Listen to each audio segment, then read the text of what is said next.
Welcome, everyone. My name's Dr. Adams. Thank you all so much for attending today's Baylor DPT webinar. Excited to have you all here with us. I'm the chair of the admissions committee with Baylor's DPT program and also a clinical associate professor with the program. My specialty areas are orthopedics and pain sciences. I'm presenting tonight from my home office here in Syracuse, New York.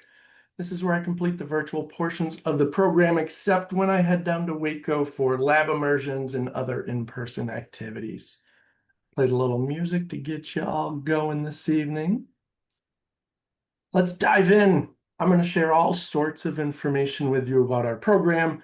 I'm going to do this for the first 50 to 55 minutes, depends how much I ramble, during which you're also going to have the ability to hear from Callan. She's one of our DPT enrollment team members.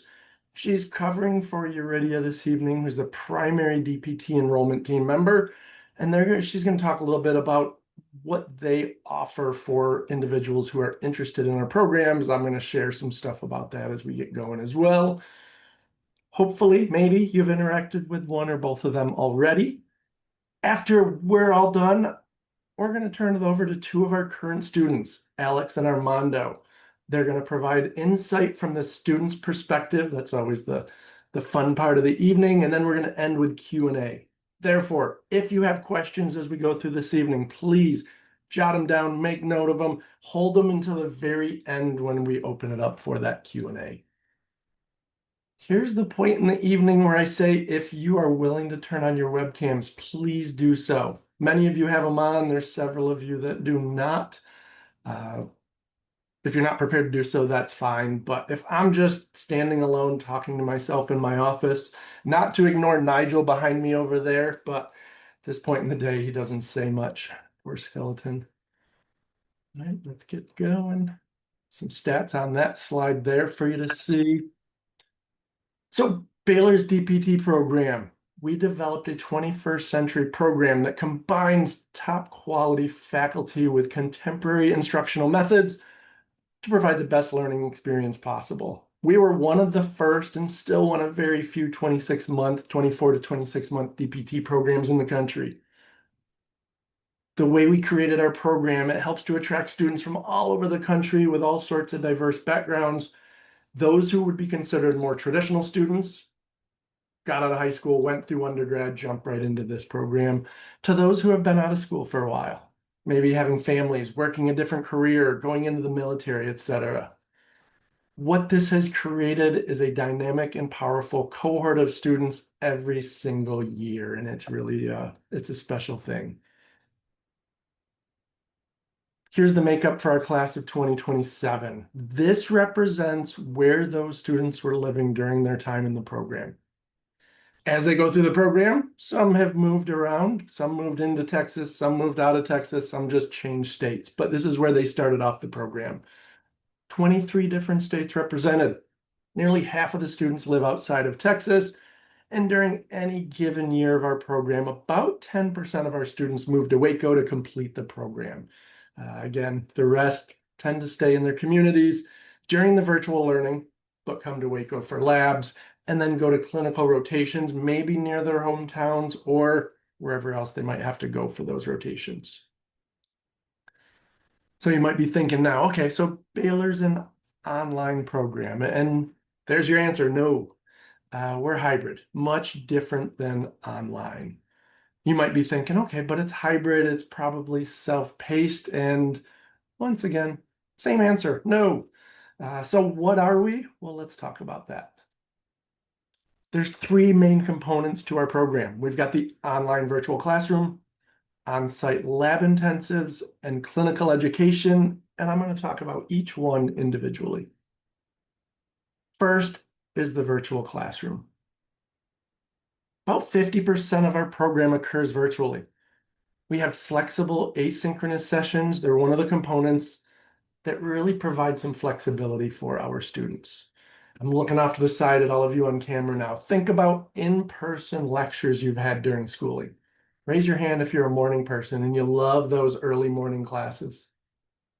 How about you're a late day person? You love those late day classes. Raise your hand if you dread those late day classes. Keep them up high so I can see who I'm going to lose as we go through the evening. I'm going to do my best. How many of you wish professors would talk slower? How many of you wish they would talk a little bit faster? So, ooh, okay. So what we do, I'll go faster.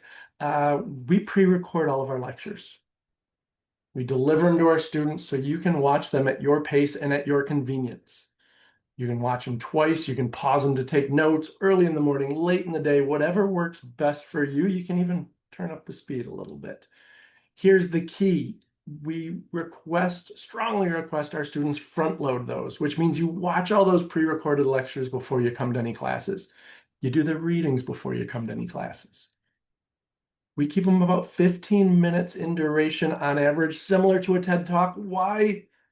To avoid drawn out snore sessions, because we know that can happen if we're not careful.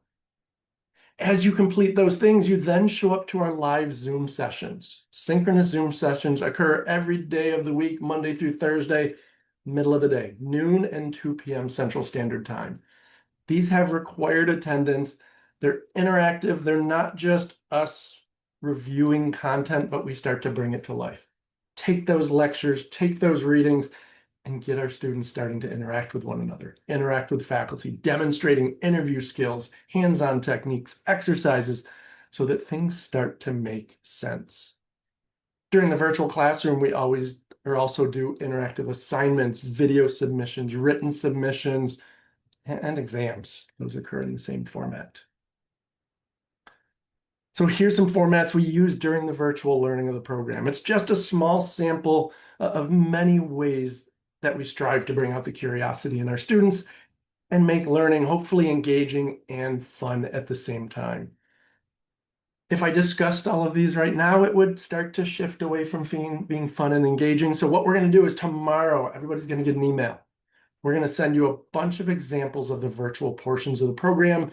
You can watch them, digest them on your own, and if you have questions, you can always reach out. This slide gives you a visual of when virtual learning and lab immersions take place. Also shows clinical education experiences during year 2. I'll talk to that about them in a little bit, but for now, let's focus on virtual learning and on-site lab activities. So each bout of virtual learning occurs for about 6 weeks, followed by an on-site lab immersion, and we repeat this 6 times during year 1. So 2 bouts of virtual learning, 2 labs during every trimester, 3 of those in year 1, 2 more bouts of that during year 2, and then all those clinical rotations I mentioned also in year 2. All combined, that's your 26 months of our program.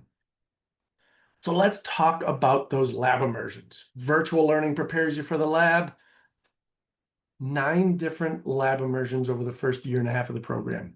Every one spanning from 4 to 13 days. These have required attendance. 85 days total of on-site lab, which makes up about 20% of the duration of our program. And we call them lab immersions for a reason. If you want to learn a foreign language, what's the best way to do it? Go to that country where that language is spoken. Immerse yourself in the country, the culture, the language. That's what we do with these labs. They're the secret sauce of our program. One reason for that is efficiency. We're not going to bring our students to lab after 6 to 7 weeks of virtual learning, then sit you all down and do any lecturing. Minimal lecture occurs. We want to bring you to lab and let you apply that knowledge that you've been building and growing week by week into hands-on learning, interactive clinical decision-making discussions, and things along those lines. One of the most special parts of our lab immersions is our faculty. Every lab, every class that goes on in lab, you're going to have 2 to 3 full-time faculty members who are specialists in whatever course is being taught. They're going to have alongside of them 6 to 8 other specialists that come in to assist them. Our labs have a 10 to 1 student to faculty ratio. So there's always a faculty member there looking over your shoulder to help you learn, help you grow, help you become a better student and a better person. Those are tough to find. As you're looking at different programs, I encourage you to look, what are those faculty to student ratios? Who makes up those faculty members? Our adjuncts that we bring in apply up to a year in advance. We'll get dozens of applicants for each course that we get to choose from. We really want to bring in the best of the best. We're not bringing in upper class students. We're not bringing in TAs to assist. We're making sure the experts are there to help our students where we want you to be. No virtual learning occurs during labs. That's another important thing. When you come to lab, that's your time to be present with your classmates, faculty, staff. Build that connection, build that knowledge to the best of your ability, and get the most out of it. This gives you an idea of our adjunct faculty, not core faculty, but the adjunct in any given year. So this is from a couple of years ago. They're coming in from all over the country. Every student that goes through our program has the opportunity to interact with anywhere between 60 and 80 faculty members from start to finish of the program. So now think about what your goals are. Become the best clinician possible, but also hopefully set yourself up for success finding a job, finding the best job possible. You can interact with faculty who are in all different specialty settings, all different geographical settings, and talk to them about their path. What's their journey to get them where they are now? And use that to help you set yourself up for your own success. Said our labs are in Waco, Texas, where Baylor University is. Texas Life Building is the home of our DPT and OT programs. Huge space, I think about 5,000 or 6,000 square feet, and it's dynamic. It's set up here for standard learning. So we have 100 students in the classroom at any given time. But as I said before, we're going to have 10 faculty members working with those students. So if you look here, it might look a little big and a little overwhelming. Anybody feel that way? A little bit. So what we do to make it feel like a more personalized classroom setting is we divide the room into pods. Groups of 6 to 7 tables at a time with 2 students at a table is a pod, and we assign a faculty member to that pod.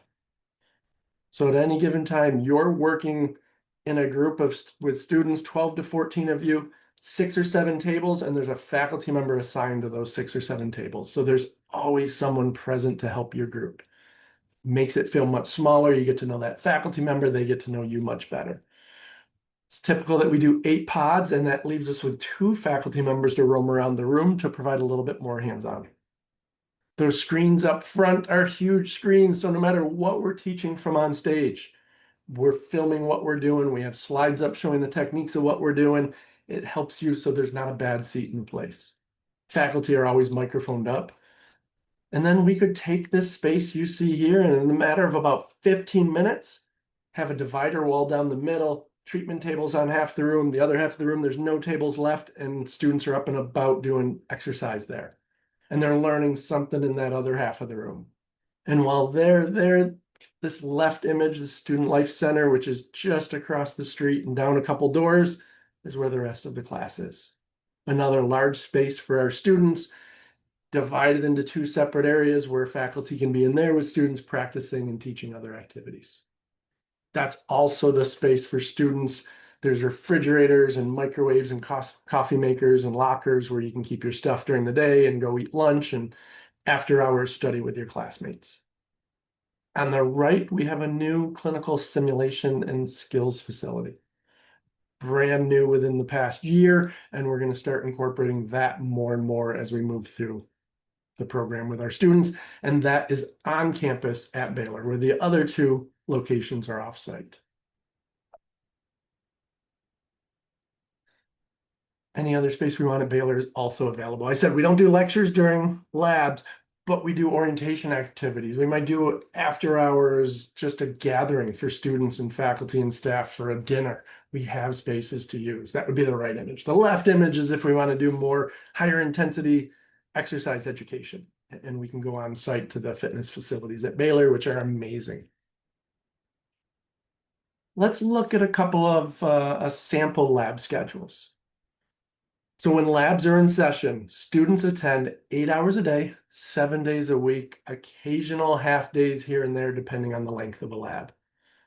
You'll see in these images two different examples. There's always a travel day before and after lab because we, as you saw before, have students coming from all over the country. So you want to give those students ample time to get to Waco, get settled before lab begins. Our cadaver labs are the only exception to labs held in Waco. Currently, our cadaver labs are in Temple, Texas, just a short drive down the road. What do students do when they come to lab? I'll let the students speak about that a little bit more later on, but oftentimes they're getting Airbnbs, crashing in an Airbnb, anywhere from 2 up to, I know we've had sometimes more than 10 students just rent a house. It's a great cost savings means as well as an opportunity for students to really get to know each other and make the most of labs, not just for learning, but also for connection and socialization. As you look here, this top one and a little bit of a shorter lab, 2 different courses going on during this one, half day in the middle, 8 a.m. to 5:30 p.m. and we do 90 minutes for lunch just to give students, faculty, staff a little bit of a break.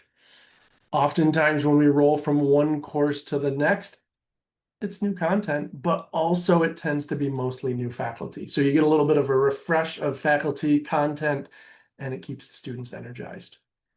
Down here, this is a little bit longer of a lab and we've got 3 different courses going on during that one. A little half day in the middle of each one, but we just keep things moving. Sometimes students will say, well, can't we get a weekend off or a full day off? It's just more time in Waco spending money on an Airbnb when you're not in the classroom, and what it does is lengthen the program. And I'll talk a little bit later, how we make sure our program can be 26 months, but also highly successful. And it's little things like this that help us to make that happen.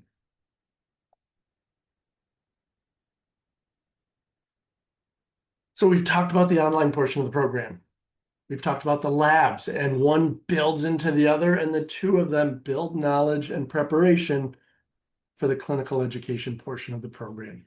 This is your opportunity to work with real patients under direct supervision of licensed PTs so that you're ready to go out and change the world after you graduate. So clinical education consists of 3 courses in the second year of the curriculum. One of these must be, at least one must be an inpatient rotation. At least one needs to be an outpatient location. Beyond that, we have a full-time student support team that works with our students based on your desires, your experiences, what you hope for to place you in the best places possible. That first rotation is an 8-week one, often near your hometown if possible. And something we say often in our program is experts do the basics well.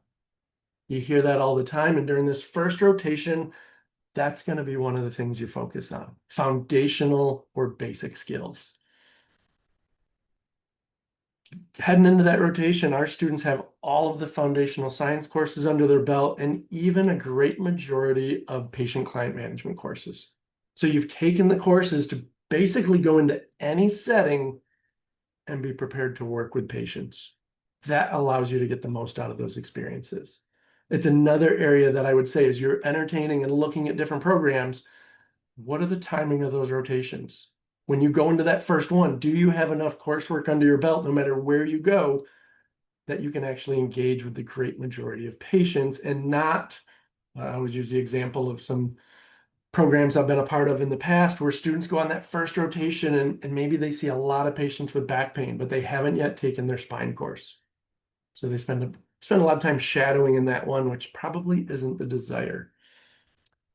On to those second and third rotations. Those occur during the final 2 academic trimesters. They can be completed as one 8-week rotation and one 15, or at times there's the opportunity to merge them into a single 23-week rotation. But either way, 31 weeks in the clinic full-time before you're done with the program, maximizing clinical reasoning skills and hands-on abilities. This image here, I'm looking off to the side, it shows our entire curriculum.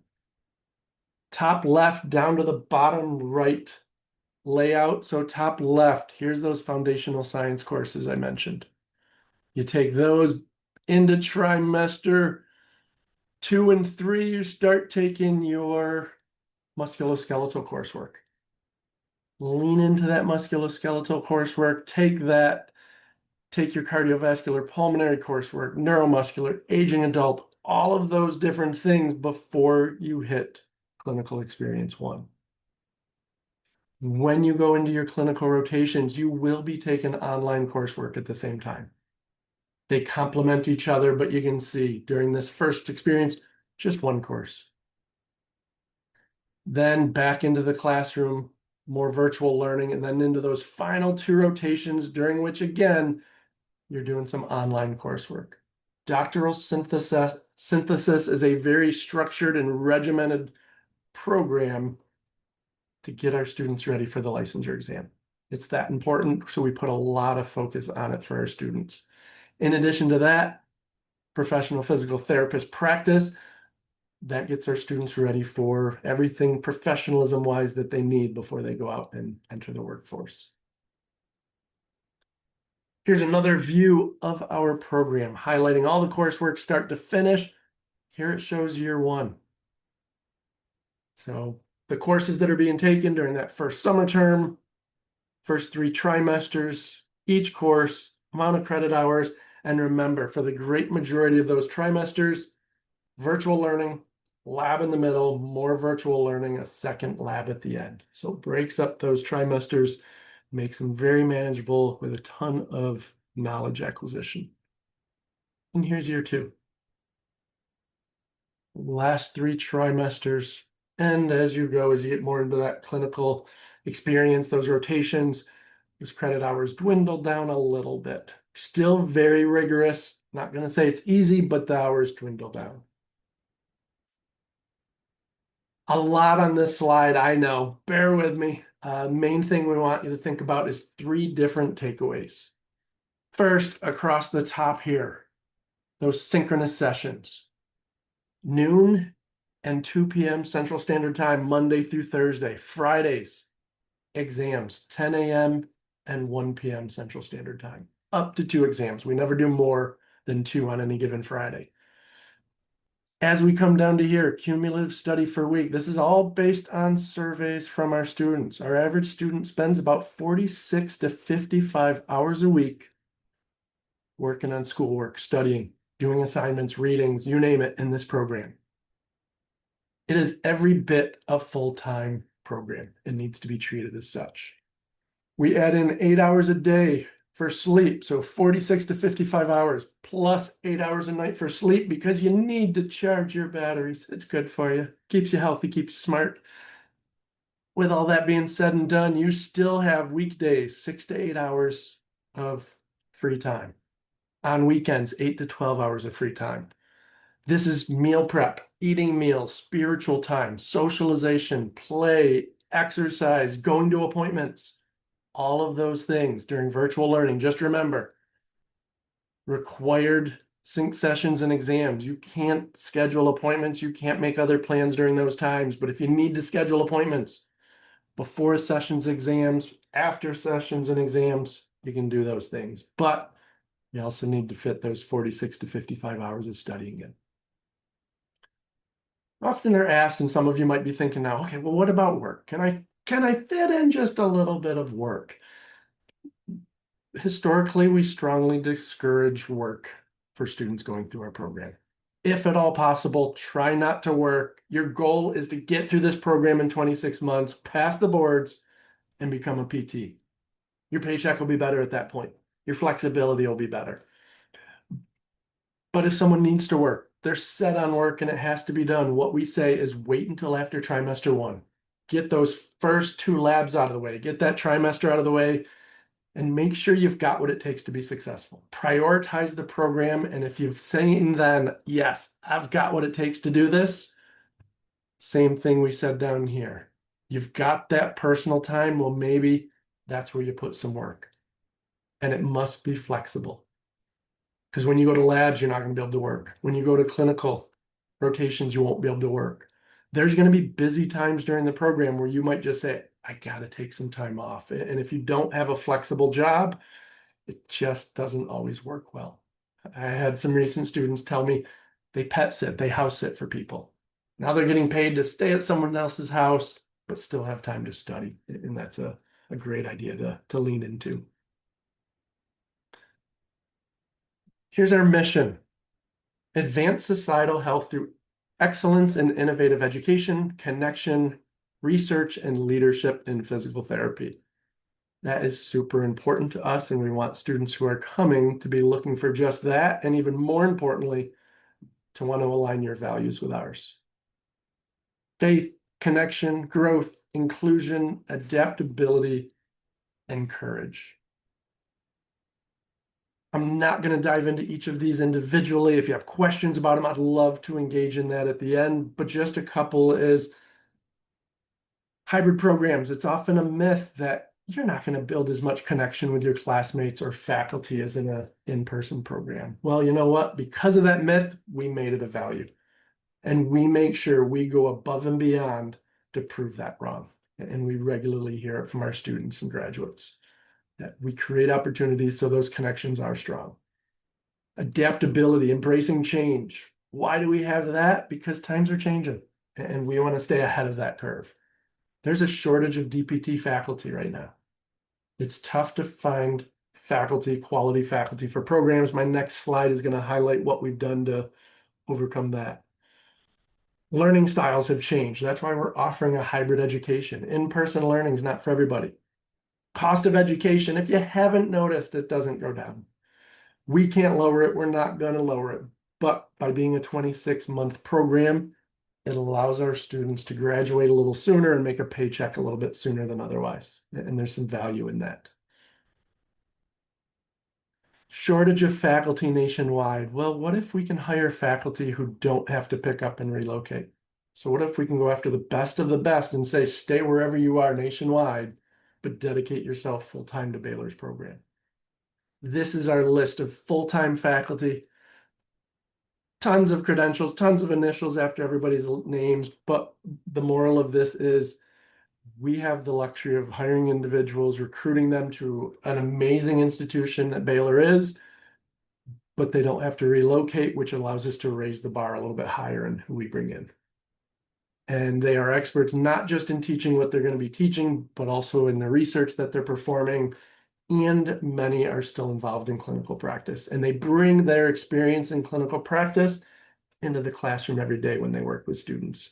And then when it's lab time, no different than the students, faculty involved in any course, head down to Waco to work with the students in person. We're going to take a little bit of a right-hand turn, head down the road a little bit. Think about, as any of you, your desires to become a physical therapist. Whether you go to Baylor or elsewhere, when you graduate, you have some decisions to make. Do you take the boards and then just go out and start working? Or do you take the boards, the licensure exam, and jump into a residency for more advanced training? Those are really the two paths that you have. And many of you probably are like, well, just want to go to PT school. Don't throw other things I have to think about, but it's on the horizon. So we're going to think into the future a little bit. Residencies are, again, you've taken the licensure, you've passed it, you go work somewhere basically full time, but within that full time role, part of it is being a student again. Part of it is being mentored in the clinic by mentors that are set up with you at that institution. And then the rest is starting to treat patients on your own. They're paid positions. That's a good thing. Depending on the program, you're paid anywhere from 50% up to 100% of a regular salary for a new grad. What we've always described it as, in many instances they will, is say this will advance your knowledge, your skill, and your confidence in a 1-year program, because that's how long they are, by about 5 years compared to someone who did not do a residency. So it just ups the game pretty quickly. We found in our program, we have about 20% of our new grads going into residencies compared to the national average that's 5%. And I'd say there's probably 2 reasons for that. One, we get our students out on average up to 10 months earlier than many other programs. So it buys that opportunity to say, ooh, I bought some free time. What should I do? And get paid at the same time. The other thing is, I mentioned our faculty and our adjuncts. Many of them have gone through advanced training of some form, and it just helps to set a high bar for our students, and they want to go out and achieve the same thing. And it's led to just that. At the same time, 80% of our graduates do not go into residencies, and they are still going out and making a huge impact on society. They're ready to go out, they're ready to treat. If that's the goal of anybody, it's not a lower bar, it's just a different direction. And we have everybody ready for all of it.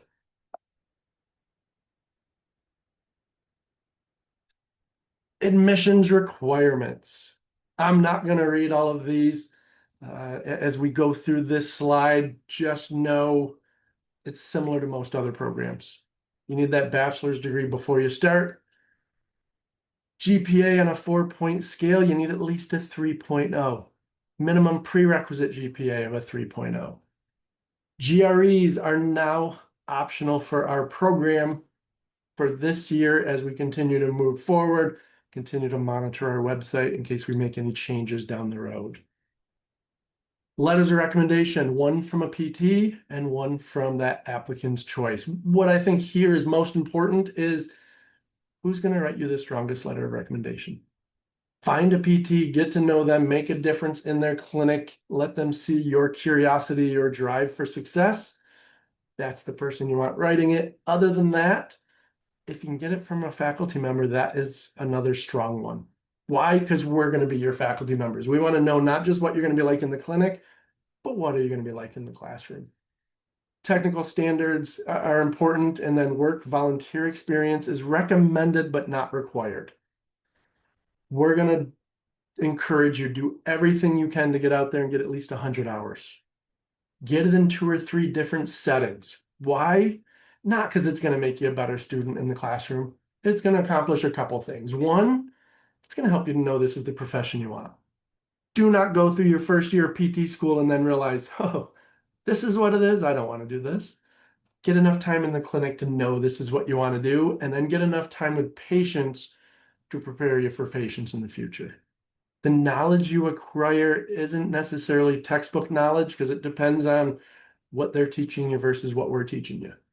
But it's going to help you to learn how to interact with patients, be more comfortable with them, be more social, maybe come out of your shell a little bit if you're a little on the shy side, and that can all be a good thing. Prerequisite courses, again, not going to go through all of these in detail. You're going to hear in a moment from Kellen. Our enrollment team offers transcript reviews. So that's where you have an opportunity one-on-one to reach out to our team where they can let you know if you're on track to apply to our program. Do you have the courses that you need? Do they all meet the prerequisites that we're looking for? That's a service that we're really happy and excited to provide for our applicants. Anatomy, right in the middle there. That's always an important one. It's a rigorous course in our program. So if you have taken it longer than 5 years ago, what we often say is maybe you need some sort of refresher, but we don't have a timeline. We don't say it has to be within a certain time, but if it's been several years since you've taken it, a refresher could be important unless you're using it on a regular basis, maybe for a career that you're in. Let's look at some class profiles. The last couple of classes to come into our program. Applications, you can see here, 660, 464. We've always hovered right around that range. We interview 230 to 250 people each year. We bring in, our goal is to bring in between 100 and 110 students each year. That's what we admit. And then as we get to the starting day, usually 97, 102, right around there is where we maybe kick off. What you'll probably be most interested in is these next 2 rows. Average cumulative GPA, 374, 33, 366. So those are the average of those students coming in for overall, and pretty similar for prerequisite. I'll focus your attention in this right-hand column, the very right-hand side. That's the range. So anywhere from a 297 up to a 4.0 for overall. So not everybody's average and above on that GPA. There's a big spectrum. Same thing with the prerequisite. Big range for those individuals. If you're lower in one, hopefully you make up for it in another area. as we look at our applications and determine who qualifies for an interview. We look at overall GPA, prerequisite GPA, and recent GPA. So all of those are important. Sometimes freshman year, as you might well understand, didn't go the way we had hoped, right? So maybe overall GPA can be tough to bring up if you started off low, but if you've done a great job that last 2 or 3 years, and we see a strong recent GPA, a high trend, that gives you a much better chance at getting an interview. Where does it come in that those GREs are optional? If things, maybe you meet with our enrollment team, you find GPA, all of those things are just a little on the low end, you took the GREs and you did amazing. We got information on our website. You can get information from us. Take those GREs and submit them to us. If everything looks okay, strong overall, recent prereq GPA, you don't have to take the GREs. You don't have to submit them. If you are taking them just to see, don't click the box that automatically sends them to us, because if they didn't go well, you don't want to see them. Right? So it's just doing you a little bit of a favor there. Decide after you took them if you have them sent our way. On the far right here is our outcomes. Overall graduation rate, nearly 99%. First-time licensure pass rate, a little over 90%, where the national average now is 84%. That's important because how quick are you getting out to earn that first paycheck? Overall licensure pass rate, over 98%, and our one-year employment rate's 100%. So very important to take those things into consideration. If you're interested in applying, how do you do so? Well, figure out, when do you have your bachelor's degree? When will you have all of those prerequisite courses completed? At that point, you would be starting during the very next June after all of that stuff's done. So if you're getting all of it done next May, you could start next June. If you have all that stuff done this December, you can start next June. So you apply in the cycle leading up to that. Our cycles pretty much always run from kind of the June to the following March. So you'd apply during that window, get that application submitted, get those official transcripts submitted. GREs, if you decide you want to submit them, do so. Again, they're optional. They're not going to hurt you one way or the other, but leverage to where you can send them if they're stronger, withhold them if they're not.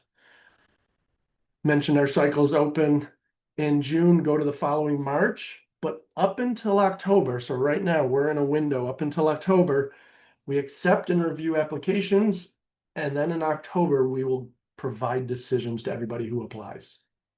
So we're not yet truly rolling admissions, but once we get to October, from that point on until March, review applications, make a decision, let our applicants know. We'll have probably a 6 to 8 week turnaround at that point, depending on how many applications we have.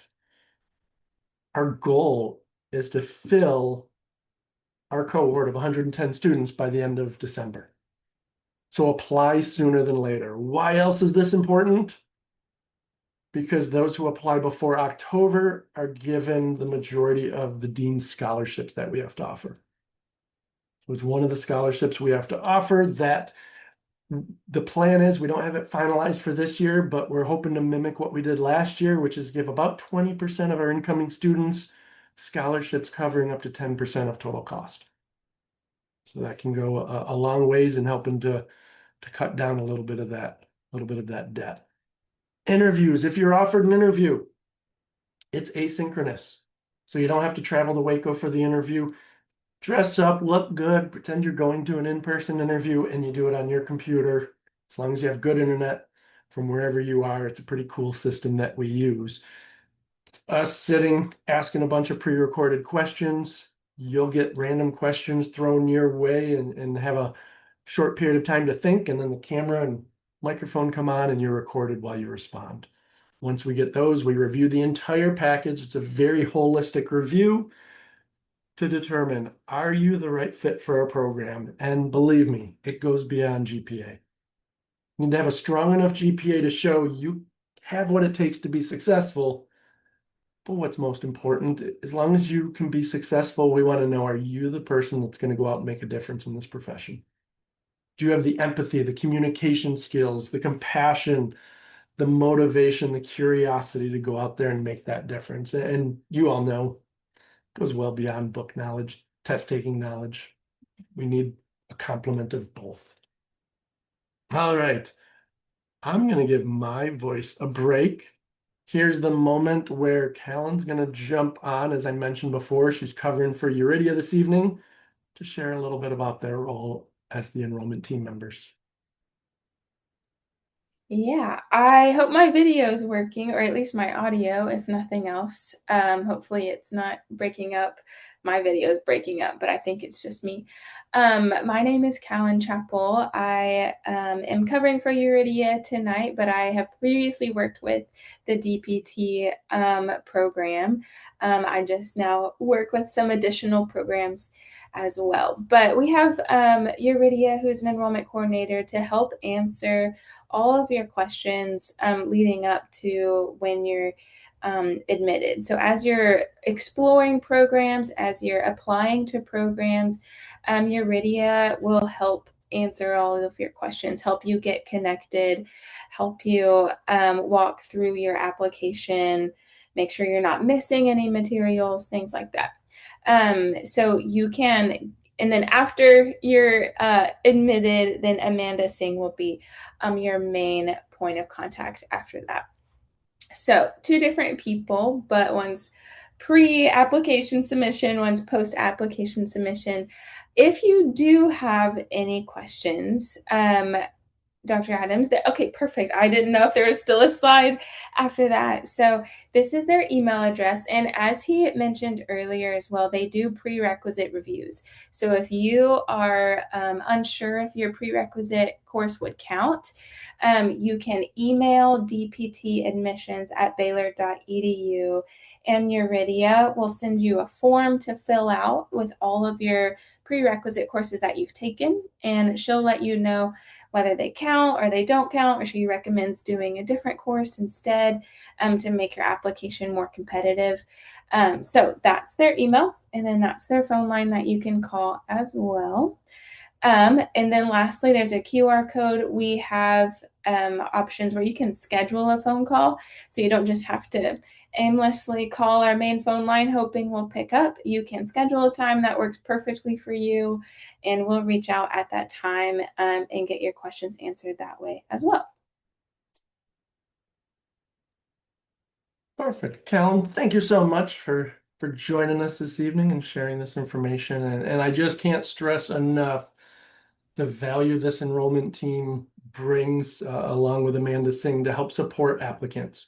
It comes right back to that value of connection. We want students, if you're interested in our program, realize even before you apply, we truly hope to provide you an experience unlike any other.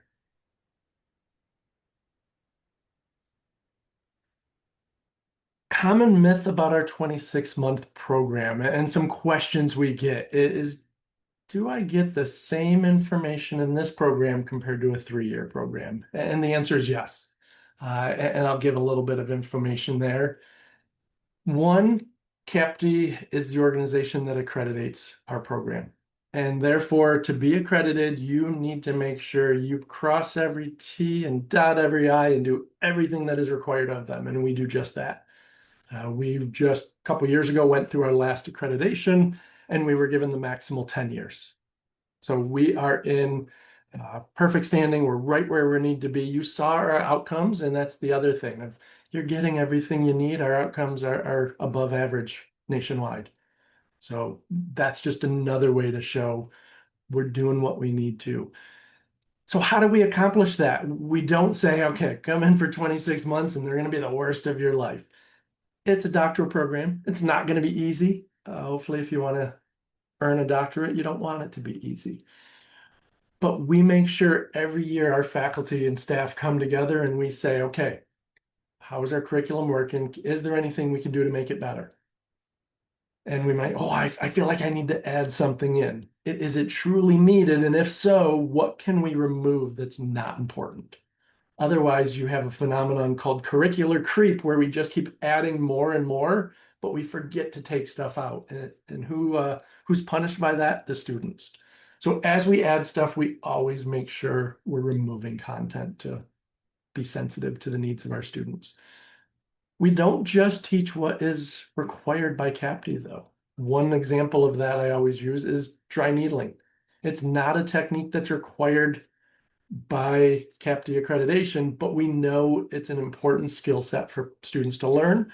So our students get many hours of practicing dry needling techniques and learning about dry needling techniques as they go in. We're very intentional with our scheduling. We meet months before every trimester kicks off. Faculty, staff that are involved in that trimester, and we sit down and say, okay, every exam, every assignment, every activity that students are working on, let's deconflict them to the best of our abilities.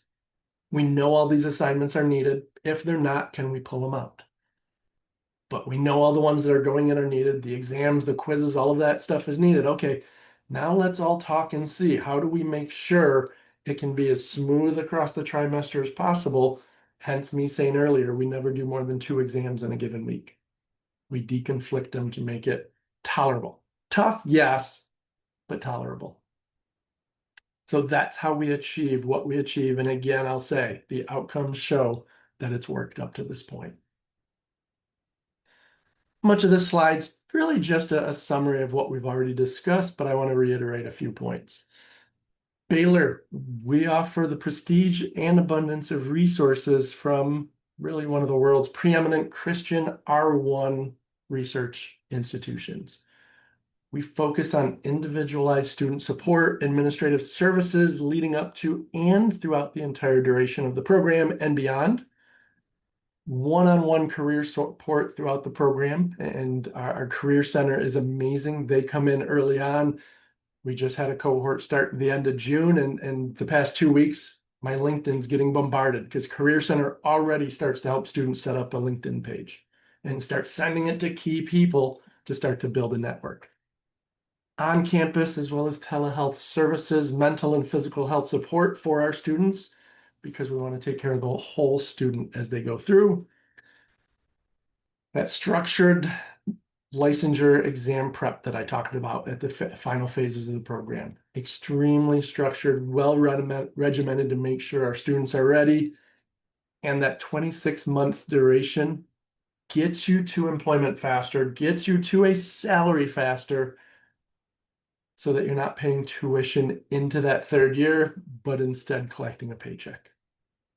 So if you can get that paycheck sooner, it lowers that 3-year cost, and that's never a bad thing. Once again, I'm done talking. I'm passing it off now. As far as Alex and Armando, who's going first?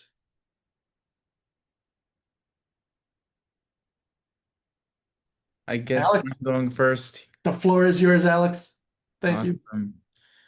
Well, hello everyone. It's a pleasure to speak to you. Wasn't that long ago, at least doesn't feel like it was that long ago that I was in your shoes. Yeah, class of 2026. So I started in January 2025. They shifted the program a bit with the timing and the pacing. So a lot of this stuff is news to me. We didn't get our own floor on Baylor with all this fancy stuff they have now. So that's a lot of cool stuff, but a lot of the stuff is the same because they've certainly established a well-rounded culture with you in mind. And so even though there's a lot of new stuff, there's a lot of old stuff that I can tell influenced the experience that I had, and the new stuff they had definitely keeps that culture and that priority of your education in mind. So yeah, there's a lot of the same questions I was having going into it about, for instance, if I would get the same experience from a hybrid program versus an in-person program.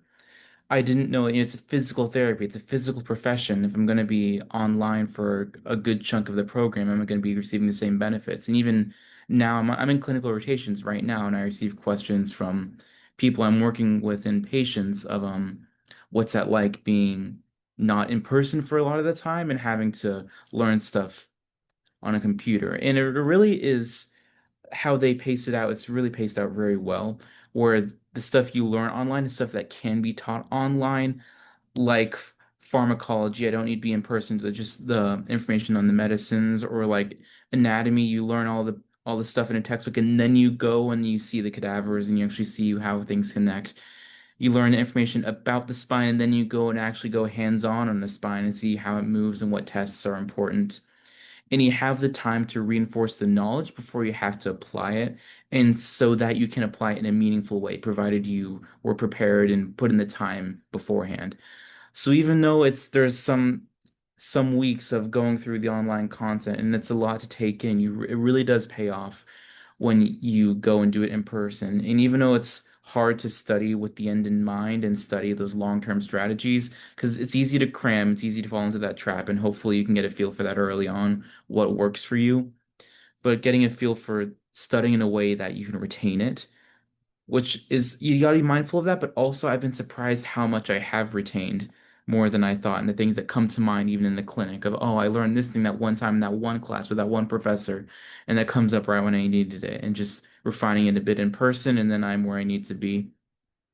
So I definitely think it's paced out in a way that has helped me feel confident in person, with the labs being like having ample opportunity to reinforce the stuff that needs to be perfected in person. It does take some initiative on your parts to know how you learn. If you're more of a hands-on learner, practicing on your family and being able to carry it with you, is watching people walk out in public and just really bring that mindset with you wherever you are taking the program from. So knowing if you are more hands-on, you might have to put more into it to be creative when you are doing that remote learning. Um, but yeah, when you actually go in person and able to apply it and knowing what you have to catch up on and knowing that you can work with your friends and go to their Airbnbs or collaborate, stay after hours in the Texas Life building and practice, that time is really valuable, not just the hours you have during the time you're spending there. Also within the faculty, I know it seems like the faculty are just elsewhere. They're somewhere out there and then they provide their time, they zoom in and then they go off and then they do whatever else they do somewhere else. I've been really surprised and overjoyed at how much I've grown to know the faculty, how much it's not just they're a person talking from a screen. They're real humans and professionals that we can aspire to look after. Because also something I've learned going out in the clinic is that the culture and the Baylor DPT is real and how they and the way they prioritize treatment and prioritizing the whole person. And there's a lot I want to take from the faculty that I haven't always seen going out in person from shadowing and in my rotations that I want to carry on the spirit of Baylor DPT. So they've been great for mentorship. They have a great program with academic coaches where they assign students to an academic coach, a core faculty member who follows you through your program, and you're able to bring them any concerns you might have, both academic and anything you might be experiencing in real life that influences your performance. And so my academic coach, excuse me, is Dr. Fida from Minnesota. So she's not close to me in Texas, but she's been a great resource and she's connected me with people she knows in Texas. Her experience has just been really helpful, especially with in this last end of the program. I had an academic coach that retired, so I transferred to a new one. And so I've been surprised at both of them being so open. It's a different side of them. It's a different role from a faculty in a teaching position from when they're being your academic coach. And they're both equally helpful. And speaking of the faculty in the teaching position, they're really flexible with office hours. They're really open to getting back to you and answering things that you need, but also not spoon feeding you to where you don't retain it. They want you to put in the time, but they are very open to you coming to them with anything you need.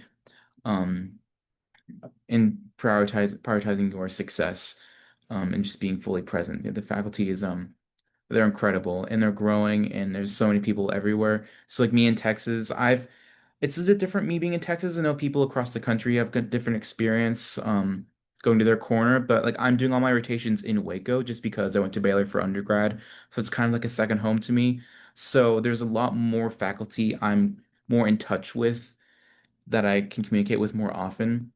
And maybe that's something that you realize you want to invest into if you realize there's a lot of faculty connections you make in Waco, maybe it becomes that second home to you as well with where you branch out in your career for PT. So I didn't think I would be staying in Waco, but now I'm thinking of what are residencies in Waco, what are jobs in Waco. That's something I'm thinking about more often now that I may not have considered when I first started the program. So it's a great networking opportunities you get with everyone knowing everyone and also anyone across the country, any faculty there, you're bound to find someone who knows someone close to you, which is a big benefit of being across the country. And also my classmates. I know it sometimes seems like there's also just someone doing the program somewhere else. But a lot of great friends I made over the program.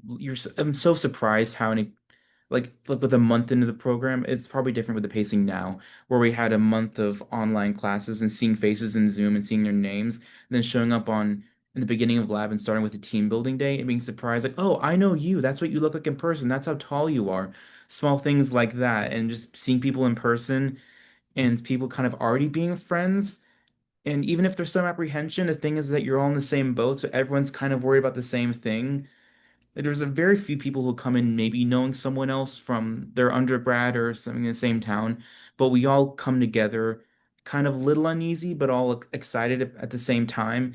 And that makes for a great potential to make new friends very quickly and collaborating and working after hours and sharing Airbnbs is that it's not necessarily like it's starting out comfortable.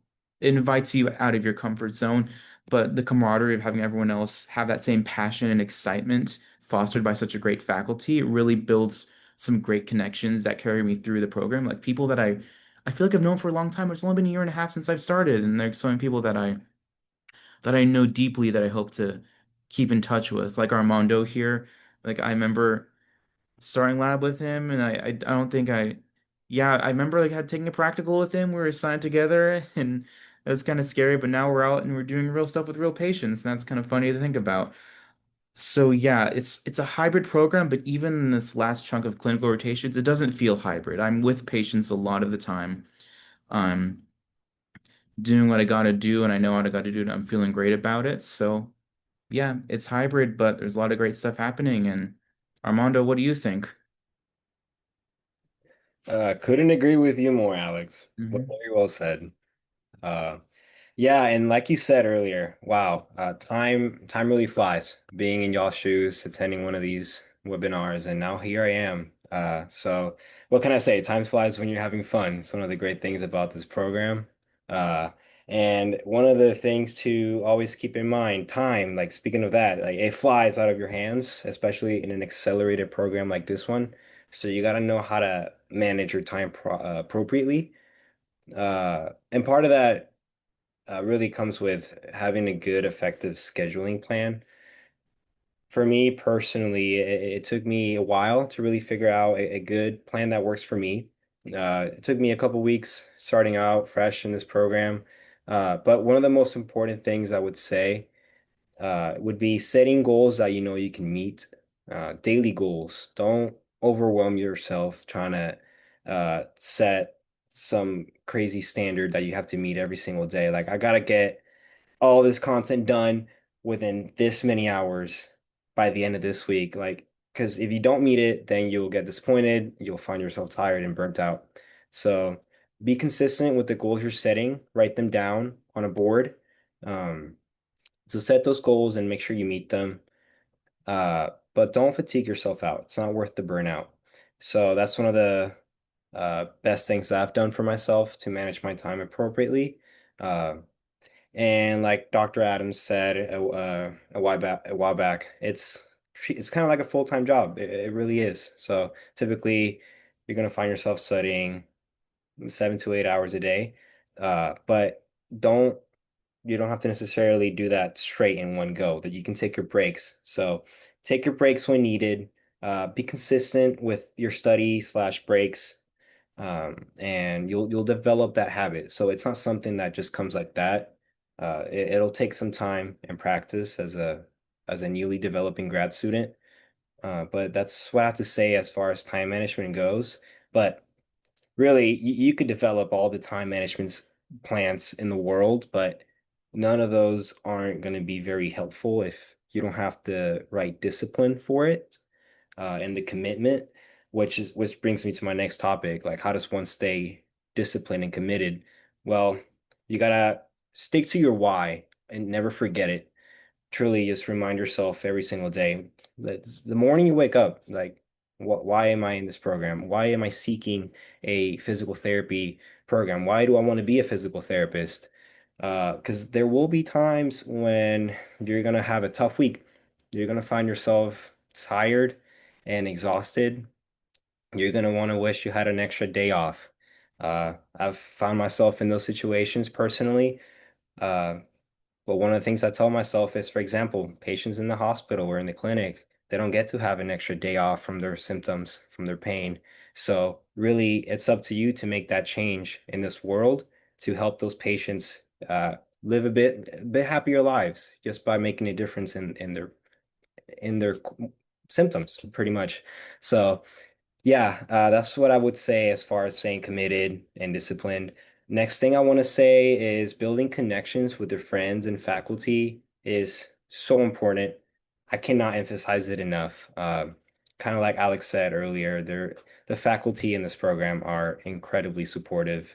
They truly care about you. Like I believe this is one of the big reasons why they chose this profession because they want to hear your thoughts. They want to hear how you've progressed and how you've grown and improved. So they truly care about you and like what you're going through, what you're up to. So seek out and reach out to them. Don't hesitate. If you need advice on something, go send them an email. They'll respond quick, surely. And same thing with the friends you'll make in this program as well. A big thing for me, and I remember in the first day of our first lab, we did was it orientation, team building day. I think that's what it was. And team building day, uh, that's where I made so many of the friends that I still talk to on a daily basis today. So th this program does such a great job of bringing people together and building those connections. So don't don't feel like you're gonna have that imposter syndrome or feeling left out. Like you will be connected with people who are on the same vibe as you. And stay close to them because those are the people you'll be doing study groups with and talking to them about study plans and stuff like that. So keep those connections. You will make them. Another thing I wanted to mention as well, academic, work-life balance. That's very important. So taking care of yourself, I would say it's just as important as keeping up with your studies and your work. Because if you don't take care of this, like you're gonna fatigue out, you're gonna burn out. This is what's gonna get you far and make you money, right? So you gotta take care of it. Get good sleep, take time for yourself, uh, balance your time out with studying and free time. So I know as a new student, it's going to be very hard to do that because you're going to want to do everything and make sure you get 100 on every exam. But yeah, just take your time, pace yourself, and make sure you take time for yourself. That's very important. Mental health is extremely important, especially for a grad student. So keep that in mind. Other than that, there's really nothing else I have in mind unless Dr. Adams or Alex, do you guys have anything you all want to share? That's great, Armando. Thank you. Thank you, Alex. Appreciate you guys sharing your insight. And in just a moment, we'll be opening it up for Q&A, at which point if people have questions for either of you or myself, we can answer those. Callan, are you getting ready to jump off? Yes. Yes, Fun. yes. Sorry, everyone. I have to head out now, but please, please, please reach out to us if you don't get your questions answered during this time. Our whole purpose is to help you and to serve you. This program is great about connecting with their students through every step of the way, and that starts now if it hasn't already started before this phone call.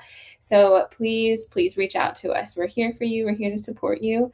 I'm going to put that email address in the chat one last time before I head out. And don't forget, we have a phone number to call and a QR code. Maybe Dr. Adams can put those up there at the very end of the session again. But I'm so glad y'all joined tonight. This is always a great webinar, and I learn new things every time I attend. So hopefully you got a lot of your questions answered that you didn't even know you had. But it was a pleasure. And again, please reach out if you think of anything else. Thank you, Callan. Have a great night. And yeah, thanks for jumping on. I know it was short notice, but taking time out of your evening to help us out. And yes, when it comes to the QR code, all that info, we're going to share with all of you this recording, so you'll be able to go right to that spot and have all those resources. All right.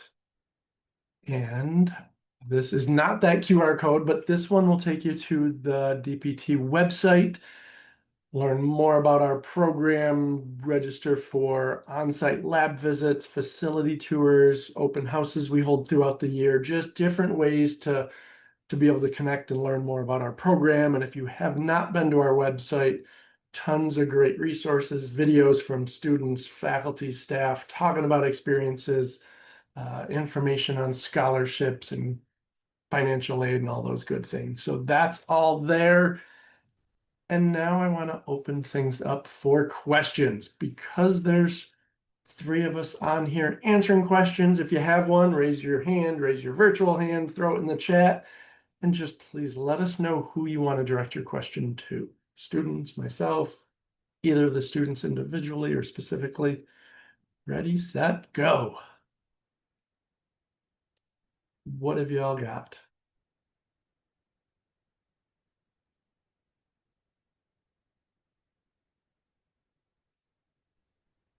Oh, I know we weren't that informative to have answered them all. Who do we have? Is that Sarah? Yes. Yeah. Hi. Okay, well, thank- Can you speak a little bit more about scholarship opportunities for Baylor? Yes. That'd So as I mentioned, we have a Dean's Scholarship, which comes from the Dean's office. We're hoping to match what we did last year at the very least, which is about 20% of our incoming students. We prioritize it towards those who apply earlier on before that October deadline. And those scholarships will cover, it's spread out throughout the duration of the program, and it'll cover up to about 10% of total tuition costs.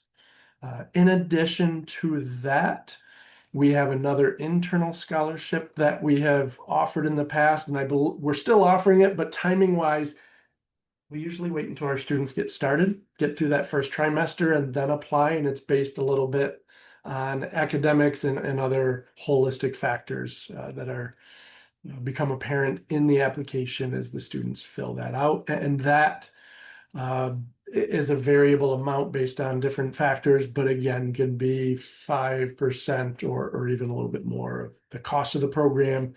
If you go to our website, you'll see another page of just different scholarships nationwide that we want to provide incoming students or anybody who's interested in our program, just a resource. Here's scholarships you don't know unless you apply. And we had a student a few years back get a scholarship they found online through different avenues, applied, and it was a $50,000 scholarship. So they're out there.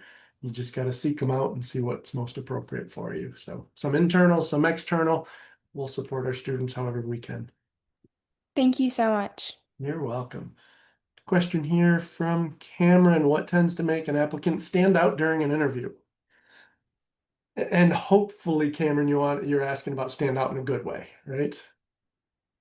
All right, good. Just making sure. We've seen both. To stand out in a good way, first, what's first impression? We see you first thing when the camera comes on. So show up professional appearance and then just be yourself. Right? We know you're going to be nervous. We've all been there. I'm nervous every time I log into one of these on a Monday night. But just let us know who you are. If you truly think, why do you want this profession? Show up with your passion, show up with some knowledge of our program and a ton of knowledge who you are, and let it shine. We want to see what makes you not just a good student, but what's going to make you a good physical therapist. What makes you a good human being? That's what we want for this program. Our graduates go out and represent the profession. They represent Baylor University. We want that person, and it's a little cliche, but like, I want that person who I want to treat my family members. And GPA, believe me, doesn't always show us who that person is, right? It's bedside manner and knowledge, and a little bit of a vague response, but I truly mean it. Like we don't look for certain responses. We look for those ones that just tell us, yeah, you spoke from the heart and you had the knowledge to back it. Thank you. You're welcome. Yes, Bailey, hope I pronounced that right. You will be able to review the recording. That will come out. I said we'll send the information to all of you with various virtual learning activities that we do, the examples. It'll come in that email with the recording at the same time. Typical total cost of the program. all said and done, tuition, fees, all of those things, yes, is on the website, and it is 26-month cost. We're right in around the average of private DPT programs. I think it's about $120,000 now. I told you it's not cheap. Like, doctoral education is not cheap. State programs are cheaper, but with our program, you're going to pay about 120. But compared to many programs, you're out earning a paycheck a little bit sooner. So that can make a difference. And Baylor provides a lot of services for what you pay for. And so make sure you have the funds to go wherever you go. That's certainly important to make sure you can afford it. And then make sure you look into what you're getting for with what you pay. Good, I got it right, Baylor. And was it Kiana? Hopefully I got that right as well. Olivia, see your hand up there. I just wanted to make sure I understood because I know you had mentioned y'all have rolling admissions after October, priority deadline is before. If you were still in our undergraduate degree right now, until let's say I graduate in May of 27, y'all's program starts at the end of June, I believe is what you said. Are we Yes. still able to apply priority deadline? Yes, as long as you're gonna have your prerequisites done by June, you'll have your degree by June. Depending where you're at with your prerequisite course or at work, depending what your GPA looks like now, that all comes into the timing, and you can reach out to our enrollment team and they'll really provide you with one-on-one information. But without a doubt, you can get that application in now. Our decisions are contingent upon you finishing prerequisites, finishing your degree, but it represents no different than when you're in high school. You start applying early in that senior year. This would be the same thing. And we can see where you're at and where you're going based on what you've accomplished. So without a doubt, if you can get that in sooner than later, gives you an advantage. Betty. Speaking about prerequisites, would you say that someone, if they apply with all of their prerequisites done versus someone who still has some in progress, it makes them a slightly stronger applicant versus I've heard that some other place where they were like, if you have them all done, that's slightly better as far as preparedness versus maybe if you have some in progress as far as applying. Yes, thanks for that question, Betty. So Alex and Armando are probably going to laugh now when I say this, but it depends. We say that a lot in this program. And it truly does depend. If someone has all of those prerequisites done, it tells us a lot. We have everything. We don't have to imagine anything.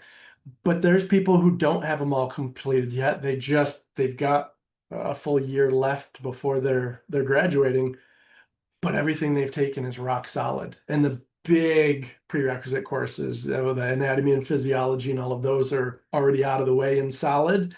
It's not going to give that person a disadvantage. We've looked at enough of these. You saw how many applications, and I've been doing this for a dozen years. Thousands of applications I've reviewed, and you really start to tease things out, and not just the courses and the grades, but where they were taken. And that doesn't always make a huge difference. We tell people, like, if you can save money and take a good anatomy course or good prerequisite courses at a community college and save some money, by all means do it. Just make sure it's a good, rigorous course to prepare you. And there's research out there that shows like you can get just as good a courses for a lot less expensive for undergrad and prerequisite wise. And we're not going to knock you for doing that. But we have ways to tease out all of those things to the best of our abilities and go from there. Thank you for that. Gloria, what is your professional advice in writing essays in PTCast? Strong, powerful for acceptance, and how do you avoid AI-generated ones?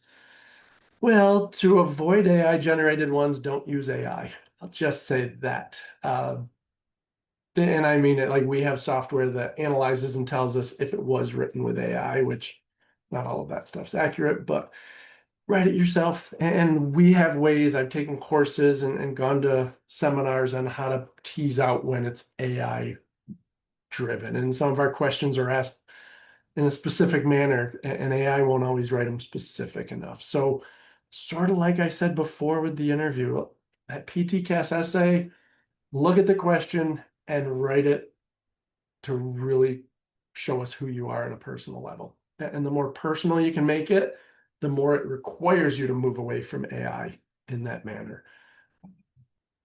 Sit down, take your time, reflect. That is one that is not timed, all of those things. You've got the time to make sure you do it well and yeah, reflect along the process, sleep on it, look at it a couple days later, make sure it's truly what you want to say. Out-of-state students, do you know if most stay home for the online learning or some move out there? So about 10% end up moving to Waco for the program. So that's a very small number. Some will move to the Waco for the program, and then as they get into year 2 and they know they're doing clinical rotations, they might move back home with family or relocate. Like that's where the program offers flexibility. And what's most beneficial, you heard Alex and Armando talk. Like I'm in Syracuse, so whether you move to Waco or not, you're not going to see me in person any more often. But you can send me a message on Teams, you can email me, you can call me. I'll meet with you whenever, and I don't care where you are, right? We'll meet virtually. We can make that work when we're in lab together. Faculty and students are all in Waco. Everybody has the same opportunities. It's what's best for you. If you find being where you are, if it's back at home with family and friends in your community, puts you in a better physical, mental, and maybe financial space for learning, and then go to Waco and leverage everything that has to offer, do that.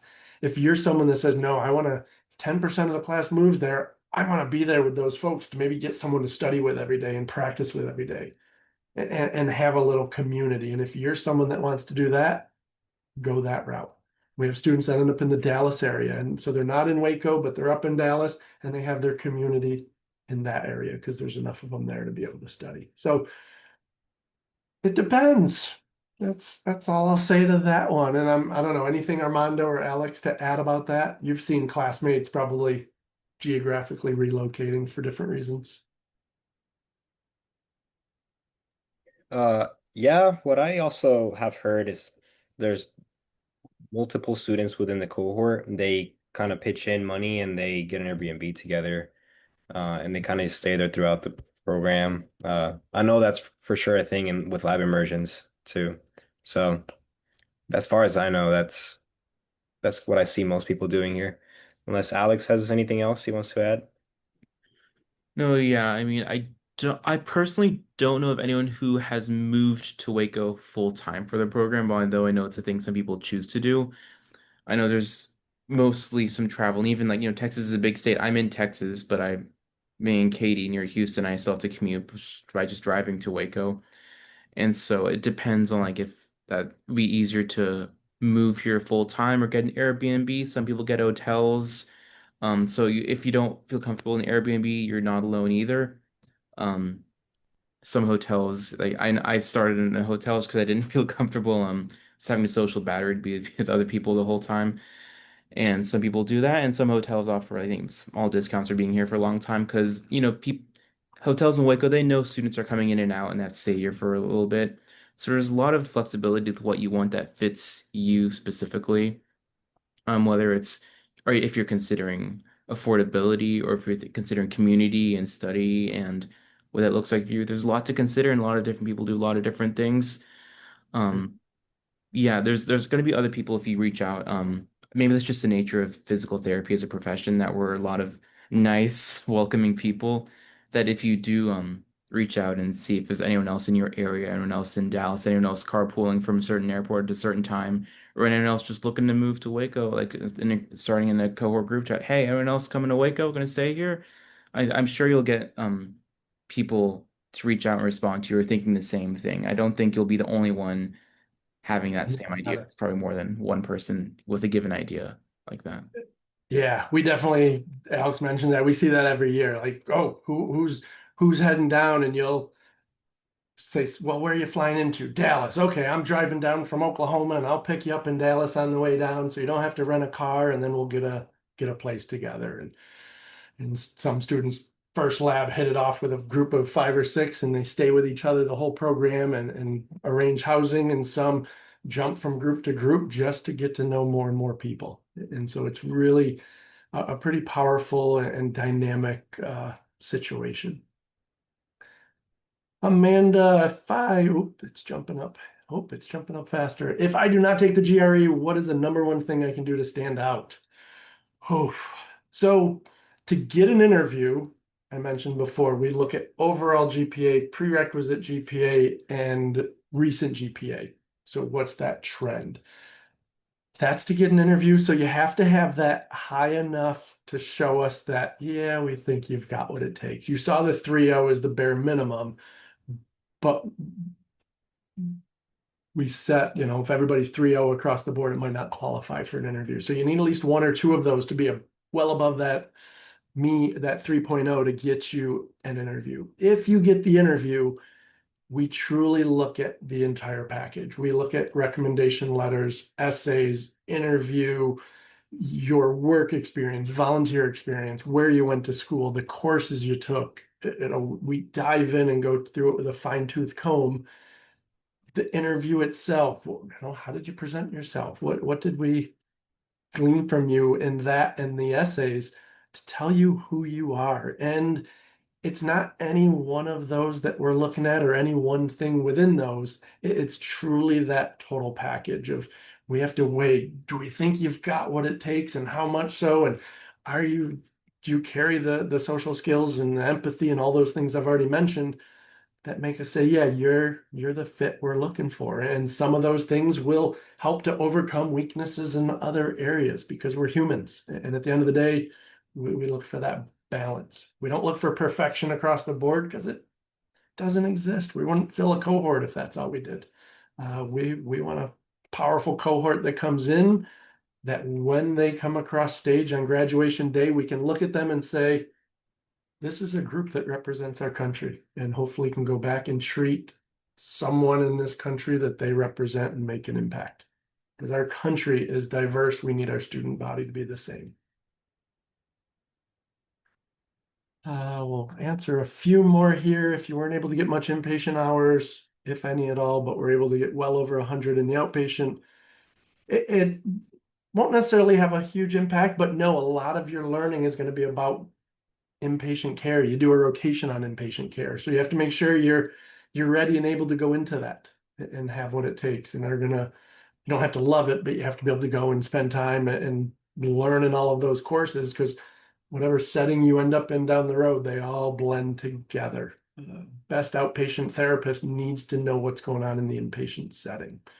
So if you can try to get some time in some way, in some manner, it could help you, but it's not going to make or break you. All right, Sarah's out of here. Thank you for coming, Sarah. Kirsten, first summer semester, Intro to Physical Therapy is listed, one of the courses. Already taken that. So yes, our program you cannot transfer in. So everybody has to take every course. Even if you've taken it elsewhere, I'm sure it's a little bit different, or we can't guarantee that it's the exact same. So we require our program is truly a package. Prerequisite courses have an expiration. No, they do not. So no expiration.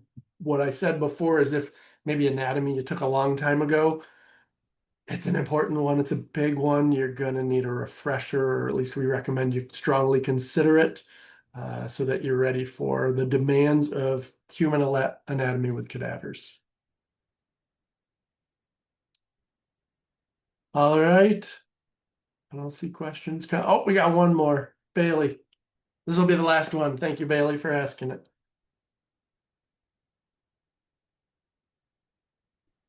Sorry. Okay. Yes. I So got you.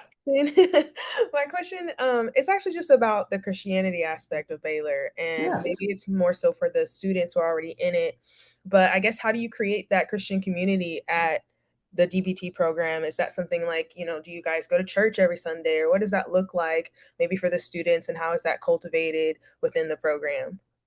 Oh, Thank you for asking. Students, do you guys want to speak to this first, and then I can Yeah, I don't. tie it up a little bit? Yeah, I don't mind touching on it a little bit, and then Alex can pitch in as well. Absolutely. I know during lab immersions on Sundays, we go to church. There's usually the cohort either through the group me or through email that they would send out an invitation. We also do these every Wednesday. There's a specific group dedicated to sending like a verse with a testimony script. It's called the Wednesday Word. Every Wednesday they send a Bible verse with words of encouragement and motivation to push through the week, and I just think that's pretty awesome. We also meet up for Bible studies as well during our lab immersions. So we would pick an Airbnb and we would just all kind of collab, and we would sing some praise and learn about the Bible, and sometimes we even watch some pretty good movies. So yeah. Yeah, so lab immersions do kind of ignore weekends for the most part. So there are some Sundays through the year where you're in lab from like 8 a.m. to 5:30 p.m. And so they're definitely mindful of that and they try to integrate that, like bring in more prayer. I think like, a lot of classes and lab sessions open in prayer. They have the ministry team. Well, for one, they have a ministry team where students can elect to join that and take the leadership in terms of ministry and leading in prayer and being a spiritual resource for students. And a lot of students in labs do coordinate finding churches in the area that fit their beliefs, that fit their schedule. And usually, like the more as the year went on, I find more people who go to the same church that I do believe the same things, and the schedule works, and then that really lines up and it's kind of like a little mini community you can make. And it's also not something that's forced on anyone. So if you're not Christian, it's something that the Baylor mission and the program holds important, but it's not something it shoves on you nor judges you if you don't align with the same beliefs.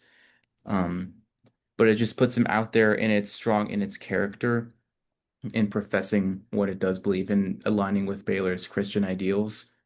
So it offers ample opportunity for that. I believe there was I didn't take this, but I think there's an optional course in trimester 3 for integrating religion and prayer into patient management.